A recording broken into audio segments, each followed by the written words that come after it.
The Katakuri leader is already a menace, but with the reprinting of the leader in ST20 along with a lot more big mom pirate cards, how good is the leader now? Let's talk about it. Hey guys, welcome back to another episode. My name is Mommy, and today we're going to be talking about the current deck list that I am using. Make sure to like and subscribe. I upload daily deck profiles and duels for One Piece, Dragon Ball Super Fusion World, and Union Arena. Alright, so let's get down into it. This is a variation of a current tournament deck that won. This is using ST20 cards, and it's primarily ST20, yeah, some ST20, but it's primarily using a lot of OP07 cards in the form of Egghead. It's just a lot of really good triggers because the leader's ability, it's just amazing. So let's go ahead and just talk about this, right? So Katakuri OP03, this is the ST20 arts. If you guys want to make your own proxies and translate it, link in the description. I teach you how in a video. Anyway, check it out. This is the leader. 5 mono yellow life. When dawn is attached, and then when you attacking, look at the top life of you or your opponents and put it to the top or bottom, and then this character gets 1000. So if you're able to put 1 dawn on him, it equals 7, and you get to check for your own triggers, or if you know what your triggers are already, then you can look at your opponents to make it sure that you can rearrange it. So this leader's ability is very crazy strong. So we're gonna talk about all the way 0 to 10 costs here, how the overall game plan works, and just to let you know, the game plan hasn't really changed for Katakuri. It's look at the top, activate good triggers. You don't ramp up, but you stall enough with very good strong cards that you just get to the end with your big mom pirate. So early game, it's just using Egghead stuff. In the late game, you drop your big pirates. So let's talk about it. So the first thing is you're the one who should disappear from OP06. Trash 1 card from your hand. Leader or character gets 3000. This is an amazing card. However, if you're able to find this on the top of your life throughout the game, you can put it to the bottom, and it's an amazing trigger. So we're running 3 of these because there are a decent amount of dead cards in this deck that's going to be using it. Next off, we have Please Save Me. This is a Scientist Egghead from OP07, 1 dawn, counter. If you have 2 or less life, and let's be honest, you're usually not countering unless you are close to dead, up to one of your leader or characters gains 3000. So you have to have 2 or less, otherwise it's useless. However, you're primarily using it for the trigger. Play up to 1 Egghead with 5 or less from your trash. There is a good amount of Eggheads in here, and we're going to talk about it. But anyway, it's a pretty decent trigger for 1 cost. Alright, let's go for one of our best sort of triggers that you definitely want to see in every single game. This is Onami from OP06. 2-3-1 on play. Someone gets banished. You're usually not playing it for the banish, but if you really don't have another turn, you might as well use it because it's only a 1k counter. But yeah, if you're just straight out attacking with your Katakuri leader, banish it up, but you primarily want to see it as a trigger because you KO a 5 cost or less, no restrictions, active, rest it doesn't matter, you KO that thing. Very, very amazing stuff. Next up, we have our first other Egghead character. This is Jewelry Bonnie. This is a 3-4-1. When 1 dawn is attached once per turn, when your opponent loses life, draw 2 and discard 1. So interesting with this leader, with this character, you can put the dawn on and you could attack with this to try to bait out some counters, and then you attack with something else to make them lose life. This character doesn't have to be the one to make them lose life for you to get them. It's amazing. Also, the trigger is draw 2 trash 1, so you're gonna get a lot of value out of this character. When you start the game, if you find this in your hand, that's pretty much what you want. That's why you have 4 of these. You want to find these things. A very amazing good triggers. Next off, it's another staple trigger that has been in every yellow deck since OP04. Capone Gang Beige, 3-3-2.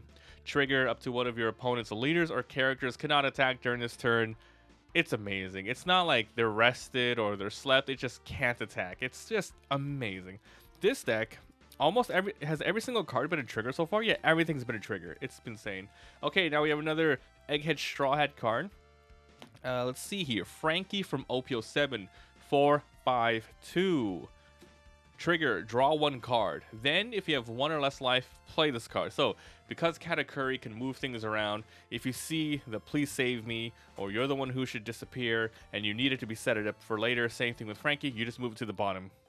This deck is so consistent, even though this deck is not, like, you're not searching for Eggheads, you're not searching for big moms, but you have so much value because you have a lot of life, you have a million trigger chances, and you're moving things around. It's just like a super solid deck. There is a reason why this has been meta for so long. Let's keep going. You got Okiku, 460 on KO. If your opponent has 3 or less, place the top card of your life to your deck. A lot of the time, they're just going to try to ignore it, and the trigger is also amazing too. So with Katakuri, you always want to try to get them to 3 as much as possible. Kind of hard if they're a mono leader with 5 life, but usually it's going to be 4 life, leaders. Hit them at least once if you can, because if this trigger goes off without your knowledge, you're going to be in a bad time, but it's really amazing. So really good. Anything that allows you to cheaply get life back, and that's KOing Okiku here, it's just that good. Now, let's actually talk some cards that came out in ST20. This is one of the best ones. It enables this leader a lot. ST20 001. 561, and it's a blocker. Activate main once per turn. Turn the top card of your life face up.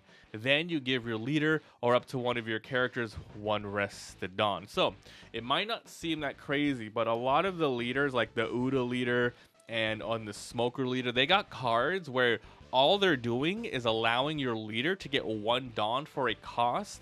And this one, yeah, you turn the top up, but you can move that thing around. So your opponent might not know, like, hey, you might have turned it to the top and then you put this to the bottom, and your opponent is going to know that this is there. But whatever, they still have to go through and attack it. What's really good is giving it to your leader so you could enable it. So if you play this on turn 5, no matter what, you're going to be able to flip your life up. You're going to be 7, and you're going to get a big blocker on the field, and you're going to be attacking and moving things around. It's a really, really solid card.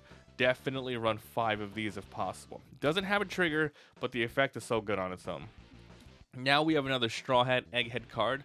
Luffy from OP07, 561.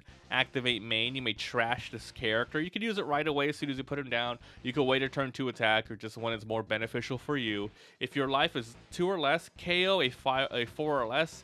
Then you get to draw 1 card, which is pretty nice. Now, if you really need to, you don't have to KO something, but maybe you attacked into it and you really need to defend for next turn, you can still just KO it and draw a card. You can still do that if you need to. It's a little versatile that way. Just 2 of these. Now we have some Satoris, which just helps you with board control if they attack into it for the trigger. Otherwise, it's a decent 2K, 552, trash 1, and then play this. Unfortunately, you have to trash 1, but you get a big body on the field.